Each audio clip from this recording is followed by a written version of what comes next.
It's true. Bamboo bedding is dreamy to sleep on. That's why Quince aptly named their Bamboo Dream Quilt Set. Coming in 12 colors, you're absolutely going to love this quilt and 2 shams set. Starting at the softest of pinks and going all the way to a dark navy. It's going to be perfect for anyone's room. Your own, your guest rooms, your kids' rooms, maybe even back to the dorm bedding. Quince has everything you need to elevate your space, from bedding to soft organic towels, airy curtains, and premium kitchen tools designed for everyday use. And of course, as you know, Quince has gorgeous cashmere and other wardrobe essentials. And the best part, Quince's products are half the cost of similar brands. They partner with top artisans and cut out the cost of the middleman, passing the savings on to us. Thank you, Quince. And they only work with factories that use safe, ethical, and responsible manufacturing practices, so you can feel good about your purchases from Quince. Elevate your space with home essentials from Quince. Go to quince.com/DTT for free shipping on your order and 365-day returns. That's Quince, QUINCE.com/DTT to get free shipping and 365-day returns. Quince.com/DTT. Got an empty space? We'll tell you how to use it.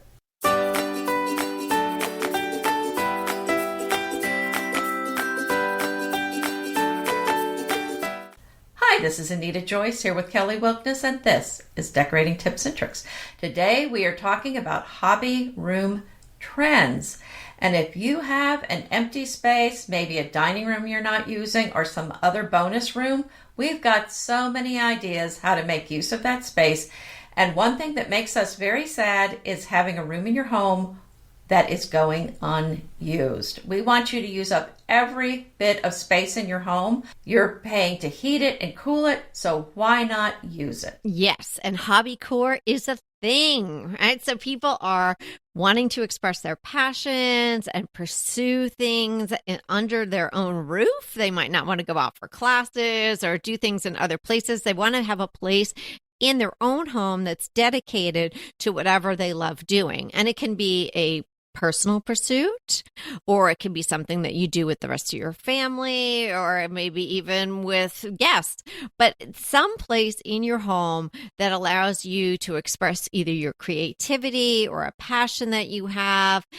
It's so important to be able to do that as a human being on so many levels. And if you make it easy and the items are there and you don't have to be looking for stuff and putting something together, or clearing off a space in your dining room and being sort of right in the midst of all the traffic in and out of your house, you can be sort of tucked away a little bit doing your thing.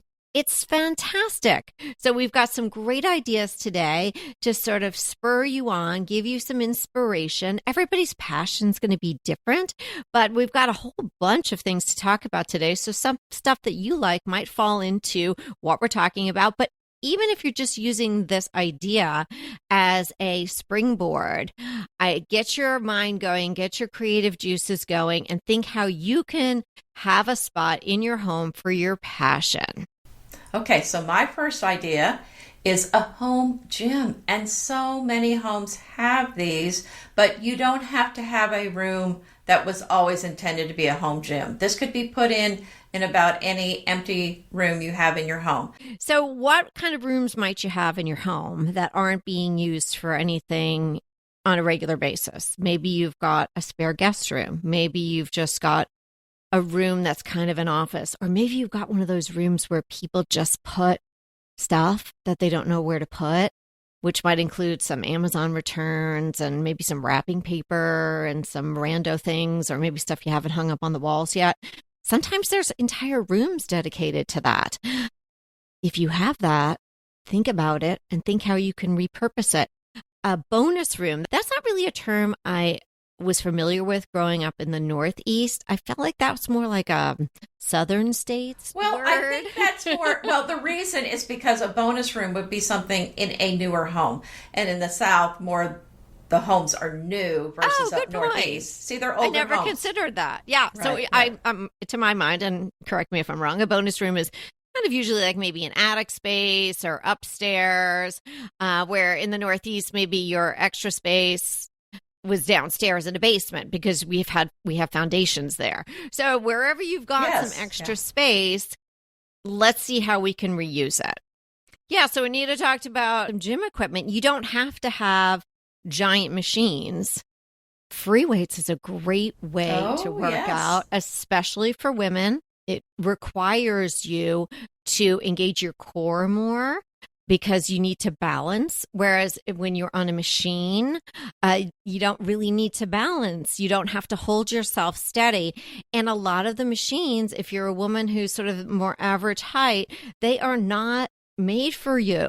So you could end up injuring yourself. So free weights, kettlebells, bands, your laptop, or maybe a TV screen where you can project some YouTube workout videos, or if you are subscribed to one of the workout stations or something like that, have that on and go for it. Do some yoga, get a mat. You can also do a meditation room. That's a real nice quiet space, can be super small, could even be a large closet if you're into meditation. I'm not good at that, but I feel like I meditate in my garden. I get the idea is just kind of let your mind flow. And that happens to me when I'm out there doing my gardening, whether it's weeding or planting or what have you. But if you're into meditation or some sort of yoga, maybe restorative yoga, something that doesn't require a whole lot of room, you might be able to just get away with a closet and a mat and maybe some nice scent and maybe some soft lighting. That could be fantastic for you. And that be just your private little oasis. I love that idea. And I love the idea of free weights because you can put those up when you're not using them, and then the space is available for something else when you're not working out. Yeah, so I think everybody's getting the clue that having this empty space, unused space in your home is a bad idea. Anita mentioned that in the beginning, and we talk about that in prior episodes.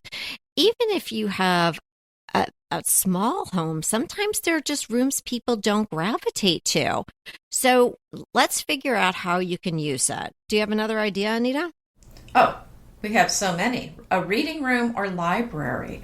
So you can get some bookcases. You know, we talk about the Billies. You can put a whole wall of Billies in for not a lot of money. And then you've got all this room for books. And it's much less expensive than doing something built in. And the thing I like about using the Billies or other bookcases is that it is reversible. Since it's not built in, if you want to use the room for something else later, you can take them all out. Or if you're selling the home and, again, you want to show the flexibility of the space, you can take them out. And, you know, I did a sort of version of this when Evie moved out of the house. And when she took her bed, I just put a day bed back in and some chairs and made it kind of a sitting room, but also put a bookcase in there and, you know, just made it kind of a reading room.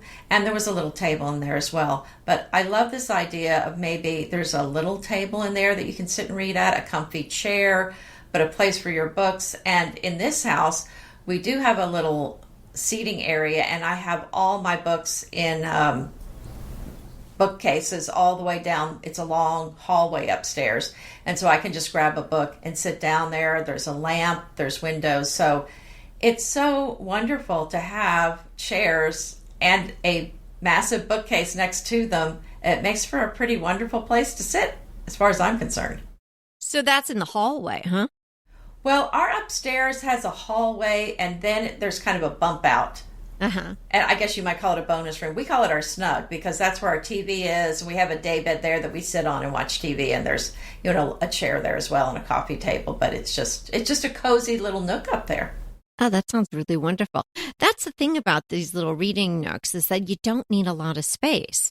So you can maybe carve out, even if you have a large landing and a unused area of maybe you're upstairs, maybe the staircase comes up and maybe there's a window, maybe there's a window seat, maybe there's something like that. So you have to really think. Everybody's house is going to be different, right? We don't know exactly what's going on in your house, but we're trying to give you this inspiration and these ideas to get it going. And so you can reimagine your spaces and maybe incorporating some of these ideas. like the meditation area or the yoga area. For a reading nook in the phrase, you don't really need a whole lot of room. Sure, if you had an entire spare room, you could do bookcases on all the walls. You could add a comfy love seat or some chairs, and you could really make it someplace where a couple people could be in there reading at the same time, or a more spacious library. But reading nook is good enough, and might be even better because it's so charming. Yes. What's your next idea? How about a music room? Oh, I love that. A lot of times people have musical instruments and they don't really work in their regular spaces. So there's some dual purpose to this. Maybe if you love to play an instrument, but you don't do it because you keep it in the back of a closet. If you had a space where it was dedicated to it, and this is your hobby core, this is your passion, and you want to play the flute or the violin or something like that, if you had an area and a space dedicated to that, maybe you would go in and you would play a couple of songs a day or something like that. And that would be wonderful to add that to your life. But maybe you don't play, but maybe somebody in your family does, or maybe you want your kids to play the piano, and there'll be lessons and things like that, but it really doesn't work in your living room. Maybe you've got an open concept and it would be really hard to have a piano, an upright, even in a space like that. So maybe if you can have that in a spare room in an area that's not being utilized right now, and then the sheets of music can be there and all the things that people need, maybe a music stand, and it can all be out. That's the idea about this. This is why hobbycore is getting so hot now, because everybody's needing to be more creative now and wanting to be creating things, making things, enjoying things that they love. So if it's there and it's set up and it's easy, you'll do it. So I think the music room and a couple of ones that we're going to be talking about today really lend themselves to that, because it's not arduous, but it's not that convenient to have to take it all out, set it all up, and then have the time to actually enjoy the playing of the music. So if it's right there, you're going to do it. Well, along those lines, I want to add in artist studio or craft room next. Because it's the same concept. The thing with painting, if you're a painter, if you have to put your paints up every time you've stopped using them or you've got to go do something else, you're not going to keep at it because it's too much work to get them out every time that you want to paint. Or maybe you're in the middle of something and you want to go back to where you were. Well, that's very disruptive to have to put everything up and then get it out. So the idea is, if you have a room dedicated to your craft or to your art or painting, whatever it is, you're more likely to pursue it. You're more likely to continue with it. So I think there's a lot of value to having a room for that. So if you're going to pursue some artistic bent, I think it's definitely something that you need to be able to leave out. And I mean, if you're like me, I don't want to look at it. So it's really nice to be able to shut the door to the room when you're not. And because if you are stuck, you do not want to be walking by and feeling stressed because you didn't finish that painting. So I think it's also nice to be able to shut the door to it too, so that it's not nagging you, so to speak. Yeah, and if it's somebody in your house and they're doing it and they're not really good at it yet, maybe you don't want to look at it all the time either. Same with the music. But going back to the music room, I'm with you, especially if it's a piano. It's hard to fit a piano in a room, especially if you're adding it later on. And that's why it was so awkward when we inherited my mother-in-law's piano, because we didn't have space for it, and I had never planned to have a piano in my house. And then the fact that nobody played it, then that was the end of the piano. Right, because it was no use putting up with the pain of it if nobody was actually enjoying playing it. So that was just silly. So good for you in moving that on, because somebody else is using it. And that's right. Musical instruments are supposed to be used, and we weren't using it. Exactly. So yeah, painting room, craft room. I love that. In fact, I was just organizing a lot of my I have some watercolors and I have tons of colored pencils. I use them when I do, just fun things for myself, but also when I do my garden design sketches with graph paper and all that, I use those. And I was organizing them all the other day and I decided to take a whole handful. They're so pretty, all the different colors, and I just sharpened them all. Mm-hmm. So I just put them in this really pretty container, and they're actually sitting behind me up here in what is nice. in my podcasting studio. And this is where I would keep all my supplies and do do my art. Or I don't do crafting so much anymore, but I do love to do some watercolors and things. And I'm not very good, so I don't have to subject anybody else to all of that. But I could come up here and do that. Oh, you're here. I was busy crushing it on Cookie Jam. Cookie Jam is so much fun. It's a free match 3 game you play on your phone or tablet. You just match 3 cookies or candy to clear the board and solve puzzles. There are over 11,000 levels with new ones added every week, so you're never going to run out of challenges. Take a break while you're online at the bank, while you're waiting for a doctor's appointment. Whether you're taking a quick break or you just need a moment to relax, Cookie Jam is an easy, soothing way to unwind alongside over 100 million players around the world. I enjoy the escape of Cookie Jam. It's kind of exercising my brain without me knowing I'm exercising my brain. So you deserve a treat.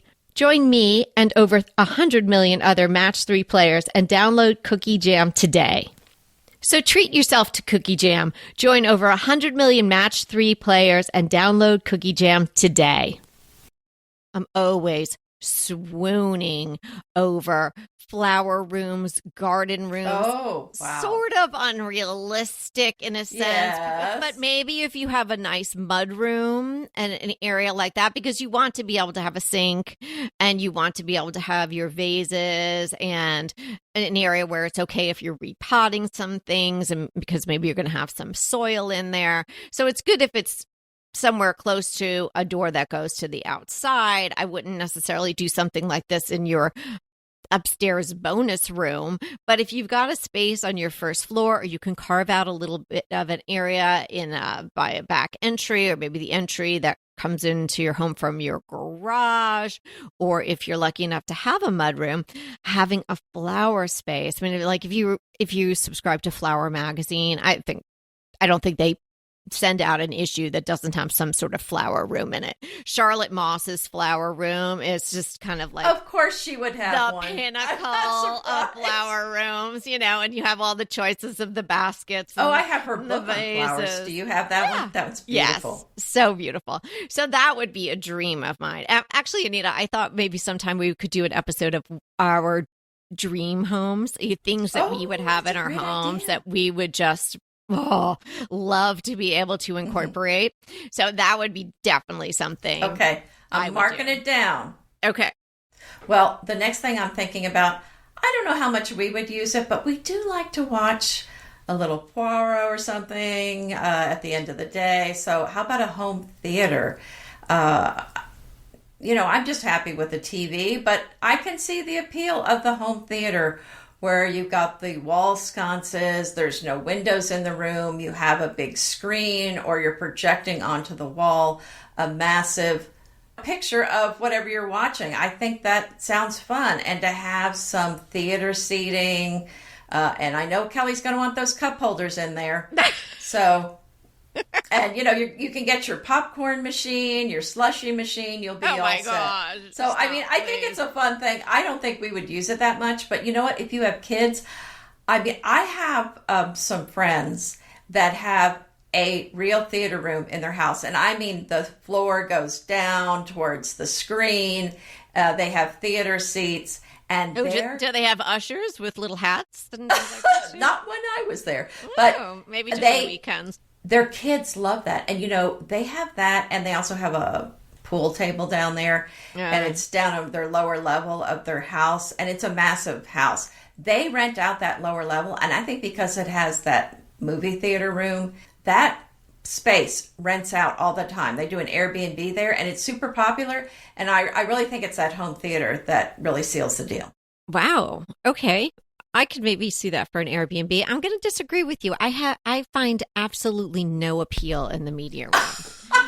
Absolutely not. I'm not going to do it, but I can see where some people might like it. Yeah, yeah. I could see where people are like, whoa, the house has a media room. I mean, you know, I live in LA. A lot of people have media rooms because they're in the industry, but like, unless you're Steven Spielberg or something, like, I don't think you need that. Also, those rooms kind of make me feel sad.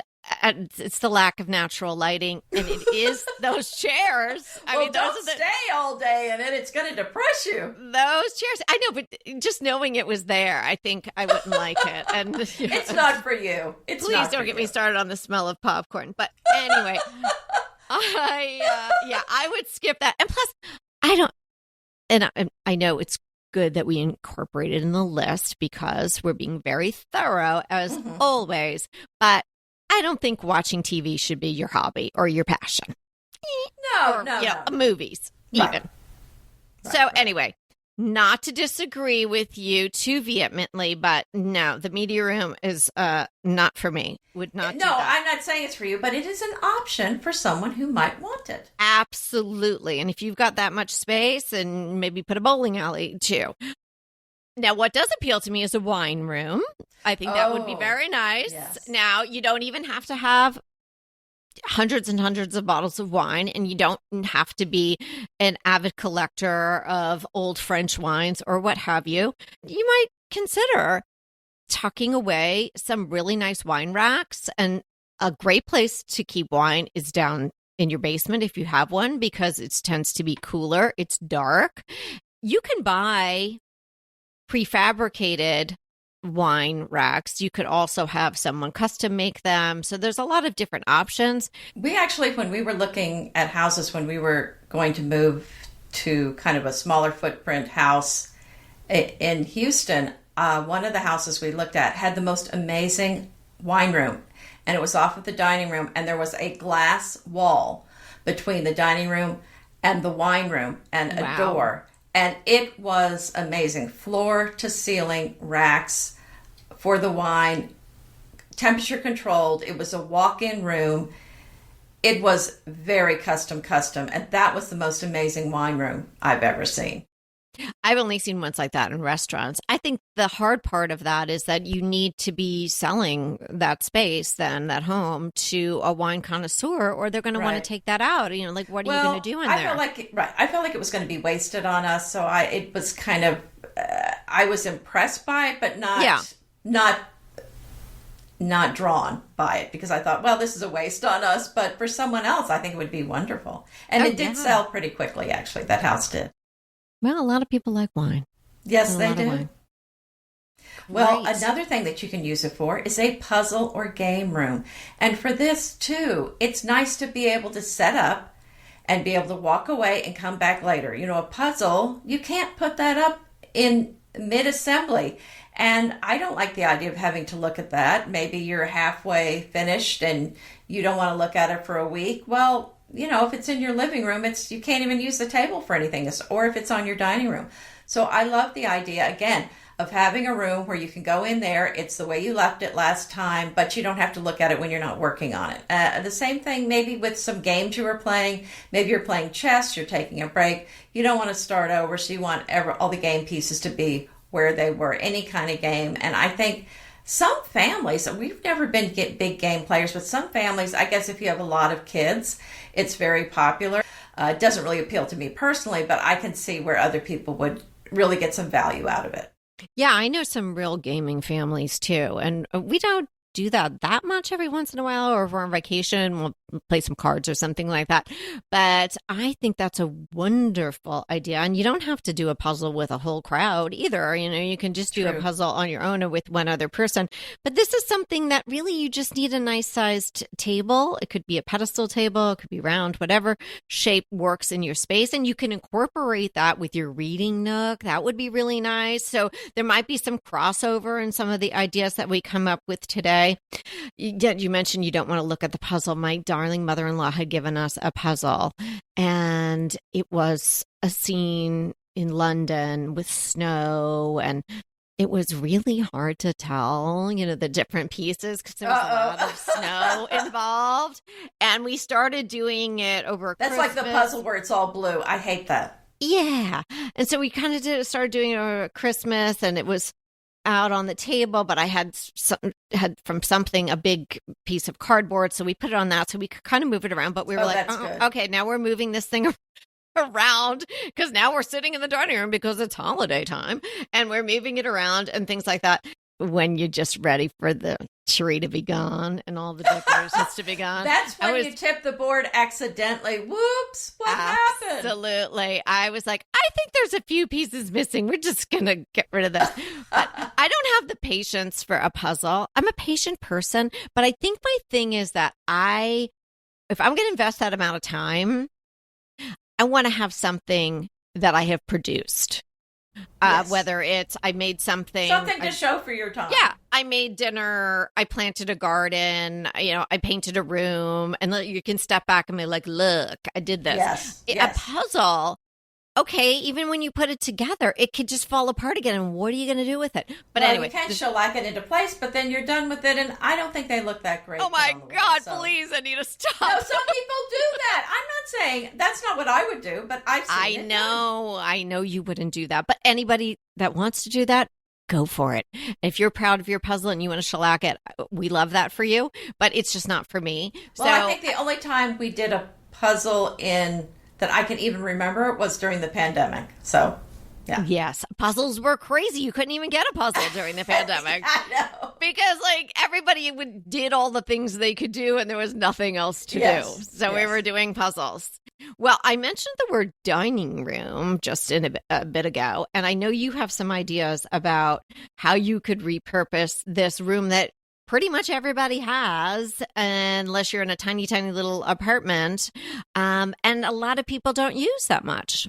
That's right. Well, I had a friend years ago that took her dining room and just took down the wall between the dining room and the kitchen and extended her kitchen.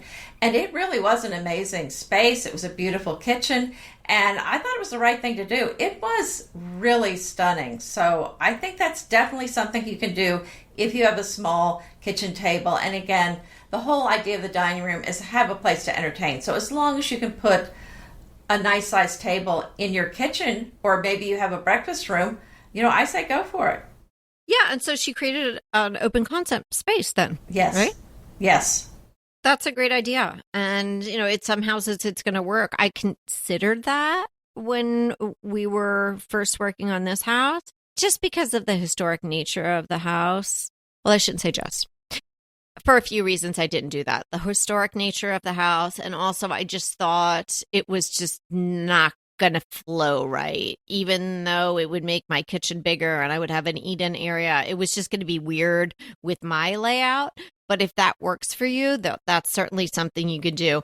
And your dining room doesn't have to be for eating at a big giant table if that's not the way you live. Well, that's right. I mean, another thing you can do along those lines is to put a butler's pantry in there, depending on the size. This might be too big to use as a butler's pantry, but I think that's a great idea. And even kind of along the lines of the scullery, where maybe you put in an extra refrigerator in there, an extra countertop for, your sous vide or some of your other smaller appliances, your ice cream maker or whatever. I think there's definitely a way to use that as kind of extended kitchen space without actually tearing down the walls between the two rooms. Yeah, or make it a more multi-purpose space. It doesn't have to just have a big giant table in the middle. Maybe you do put in some bookcases. Maybe you put in some comfortable chairs. Maybe there's a table that could seat 2 or 4 people. And you sort of make the space usable for a lot of different purposes. And lots of times the dining room leads to the kitchen. So it wouldn't be so weird and awkward. Maybe if there was a door, just take the door down. It wouldn't seem weird really to see bookcases and things like that in there, in particular if there was some sort of table. But you just don't have to do what it was intended for, I guess is what we're saying here. And that holds true for just about any room in your house. If it makes sense for you and the way you live, then you should change it or you should start using it. And maybe you just do baby steps. Maybe if it's one of those rooms, like I mentioned to the beginning, that just has a lot of extra stuff in it. And I mean, oh, a lot of people have that. And so don't feel bad about it, but just kind of feel bad about not using the space, not using the square footage to its best potential. And when you realize that you could use that square footage in a way that will feed your soul by having you have the easy access to something you love doing and following your passion and making maybe that thing part of your daily routine or part of your weekly routine, or even if it turns out to be once a month that you go in there and you play something on your violin or you dab a little paint on your painting, that's wonderful. That's a much better use of that space than just having it lie empty.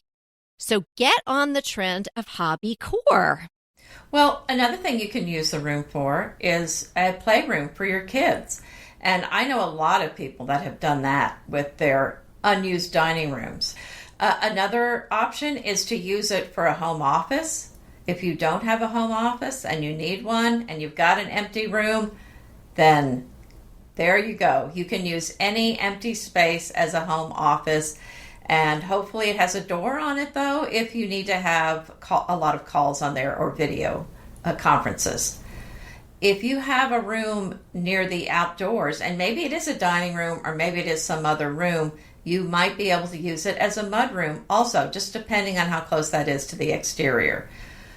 You could move that into maybe a laundry room. You might have to move your washer dryer, but that's another option, or even a folding room. I've seen those done where there's an ironing board and countertops to fold laundry on. So there's a lot of things that you could use this space for. If you have kids, small kids, you can make an empty room a homework room. And I know homeschoolers, any homeschoolers I know don't even have a dining room. That is automatically the homeschool space. So that's another use of that room. And if you don't want to go full home theater, but you want to watch movies in there, just make it a TV room. Just put a little love seat or a sofa or a day bed or 2 comfy chairs and a TV in there so you can enjoy some just relaxing time. Okay, what are we defining today? Define, explore, discuss. I thought we'd talk about Velcro. And I think everybody knows what it is. Well, but how did we get Velcro? Oh, yes. So I love that you're doing this. It's not necessarily the definition per se, but sort of the origin story right. of some of these things. Yeah. I find that a little more interesting than what it is, so much as how did we get to where we are now. Mm-hmm. And George de Mestral, and I don't know how to pronounce his name, was very frustrated because he went out walking in the woods and he got a bunch of burrs stuck to his clothing. And he started looking at those burrs under a microscope. They were from the burdock plant. And he realized that they had tiny hooks on the surface of the burrs that would grab on to whatever passed by. So he began to develop a synthetic version of the adhesion structure with the help of a manufacturer in Lyon, France. And it took a while to catch on, but today's Velcro can be found, as you know, anywhere. It's used everywhere, and it's like the name Kleenex.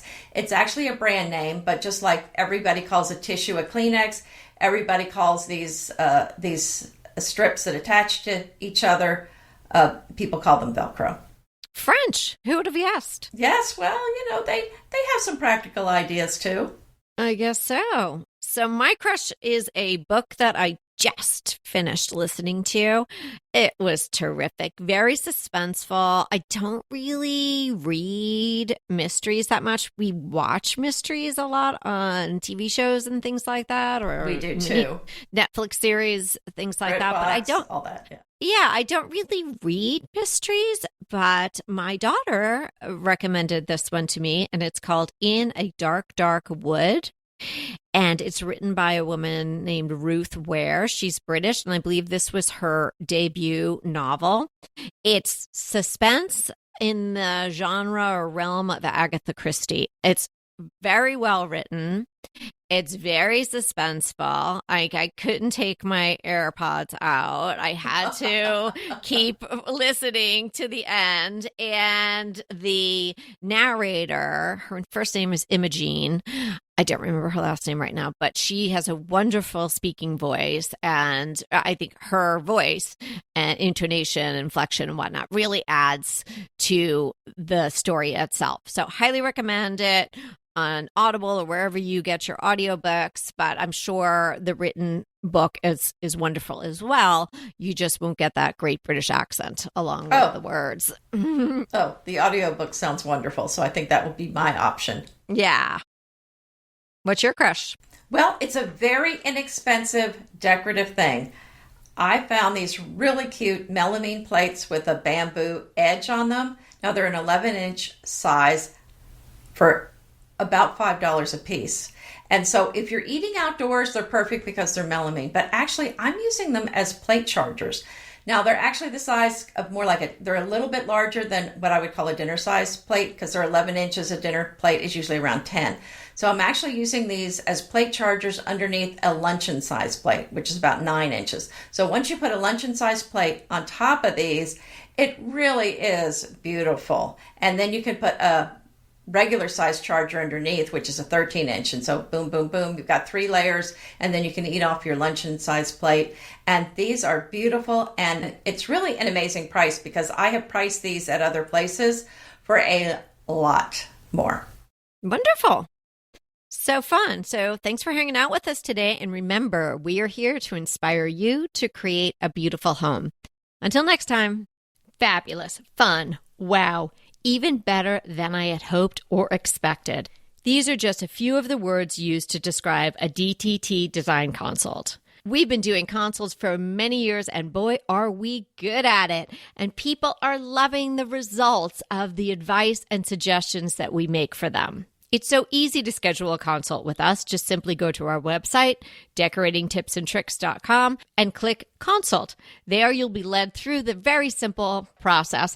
And sooner than later, you, I, and Anita will be discussing your home in detail. So sign up for a consult today. Let us help you design and decorate the home that you want and deserve. Looking forward to talking to you soon.